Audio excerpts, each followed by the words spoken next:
Hello, guys of United Rock Nations. We are in amazing company with Olaf of Amaranthe. How are you?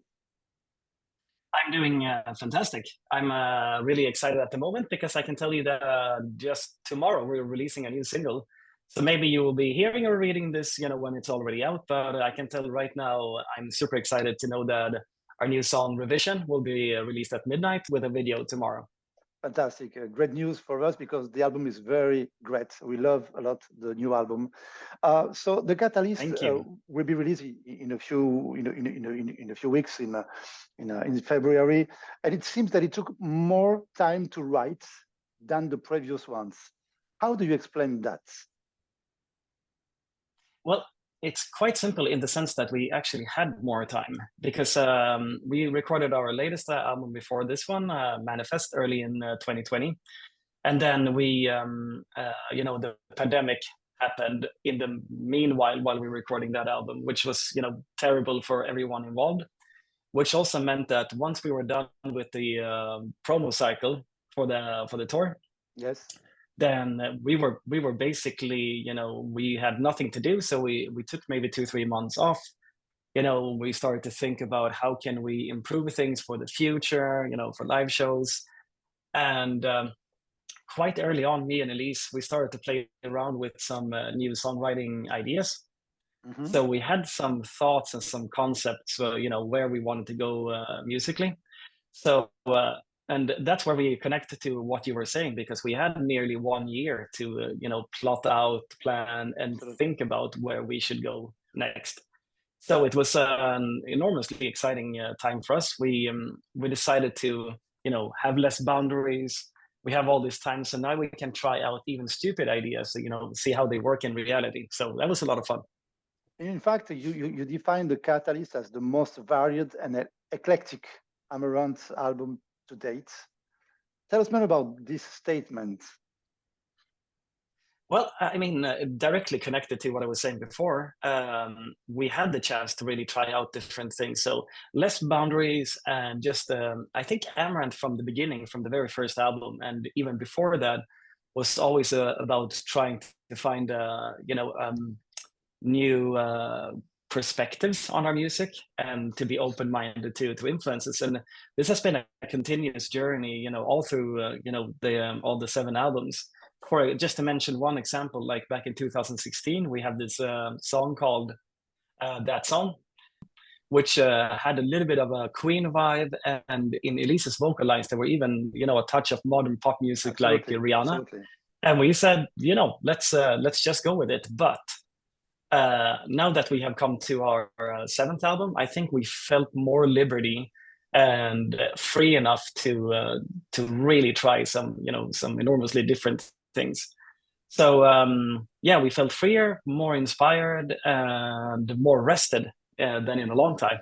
So, who bring the main ideas on the band? Is that you or the other members of the band? Who bring the main ideas when you write the new songs? Well, it's always me and Elise writing all the Ah, music okay. together. Yes. So a song can start with a musical idea.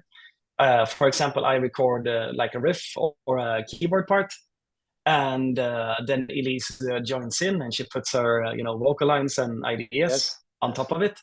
It can also start with, for example, the ballad on the album "Stay a Little While." I love a lot She this song. actually Oh, thank you so much.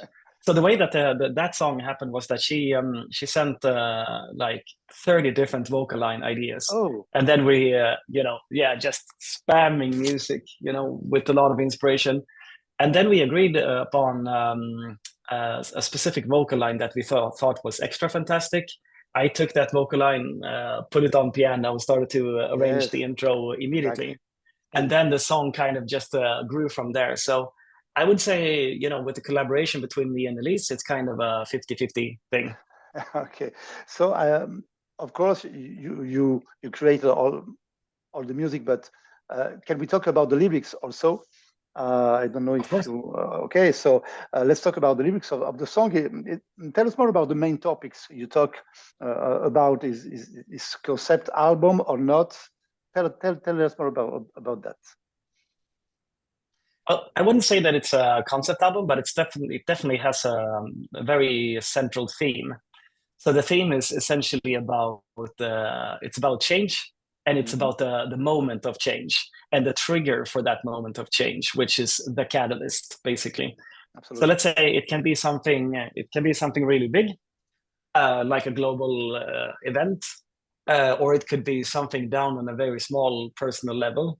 It can be something, based in reality, like climate change or overconsumption, but it can also be something fantasy, like changing into a vampire, where the Wow. catalyst there would be the vampire bite, for example. So it's a very open theme, but we thought it was a very interesting topic. We were about halfway into writing the lyrics, both me and Elise write all the lyrics. And we were looking at about 6 songs that we had put together so far and realized that, all of these songs kind of revolve around the same theme. So let's continue to work on that same theme and see where we end up.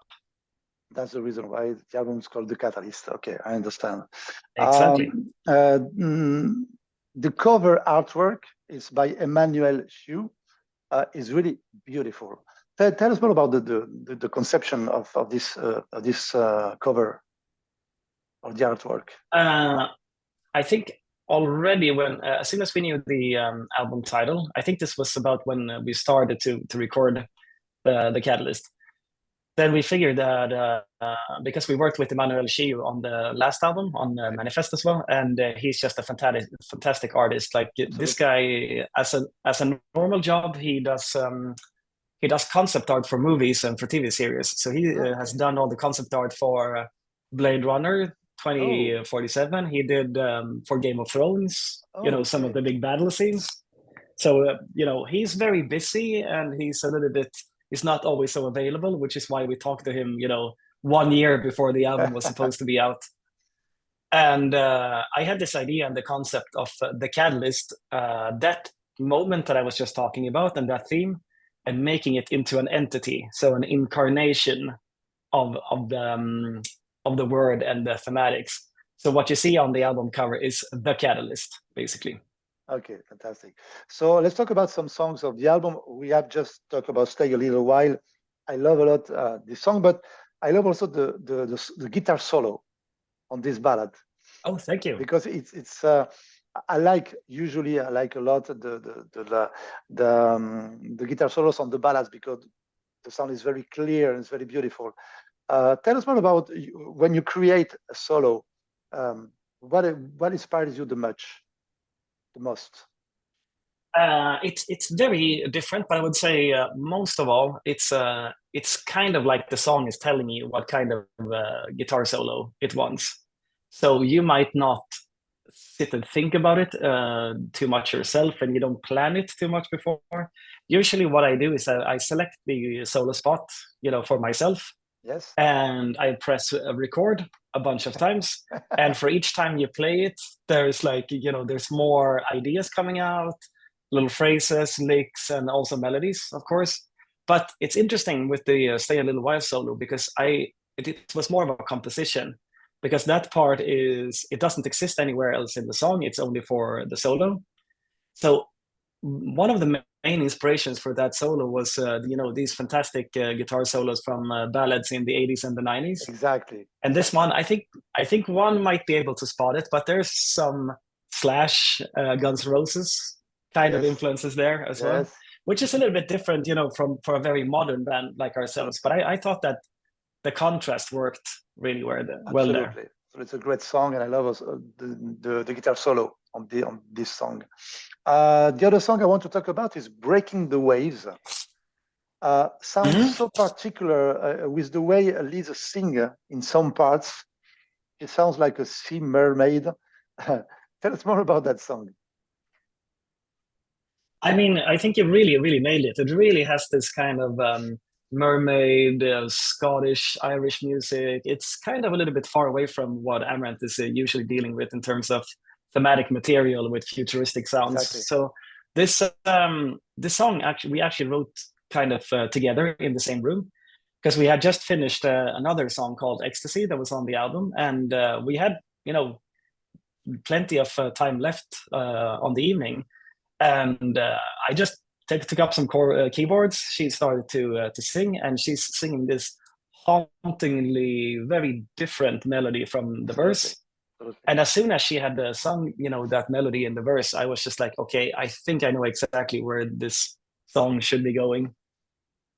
Right, So it's fantastic. actually, because it has this arrangement which is very influenced by Scottish folk music. It doesn't have any of that kind of instrumentation because it's more modern instruments plus a little bit of orchestra. But as a matter of fact, we did a bonus track version of this where we have bagpipe, lots of Scottish instruments, and And medieval drums and stuff like that. we haven't heard it, so I know. You will hear it in the future. in the album, it's a bonus song exactly on the album. Yeah, I don't know exactly what it will be used for, but I'm guessing it's for the special edition box. Okay, I understand. Yeah. So talking about the bonus song, there's a cover of the band Roxette, "Fading Like a Flower." Mm-hmm. Why did you choose that song especially for the new album? I mean, Roxette is something that is, it's 100% part of our Swedish DNA. Yes. We grow up with, Roxette, ABBA, and Ace of Base, in the 80s when I was growing up. Same thing with Elise, and same with everyone who's, Swedish, basically. Yes. So Fading Like a Flower was a song that was on the radio all the time. My parents and my sister were even listening to that album. So I think in the when we were recording videos for the Manifest album, then we were traveling a lot together. And we were discussing, because we didn't want to start to write an album just yet, back in 2021 and in 2020. So we were throwing around some ideas. Maybe we should just go into the studio and record some covers. And one of the songs that kept coming up was Fading Like a Flower. So we got very enthusiastic about the idea, and but we never recorded in any separate session. So we saved it for this time instead, and I spent just one day arranging it because for me it was very obvious where it should be going. But it's difficult because your version is very heavy, very different from the original song. So where you pick the ideas to change the riffs and the arrangements on the songs. Well, it's interesting because it was basically just one single idea, and that was, let's make this into an Amaranthe song, 100%. Okay. So that's the way that we approached it, and that's exactly the way that it turned out. So for the Americans, for example, who are not so aware of who Roxette are and what kind of style it is, they just figure that this is 100% an Amaranthe song. They don't yes. even realize, because they just put it on in the background. They don't maybe read that it's a cover version. So a lot of them, when I point out, because there's been several people who said that this is such a great Amaranthe song, this really sounds like you, and I'm like, it's actually not even us.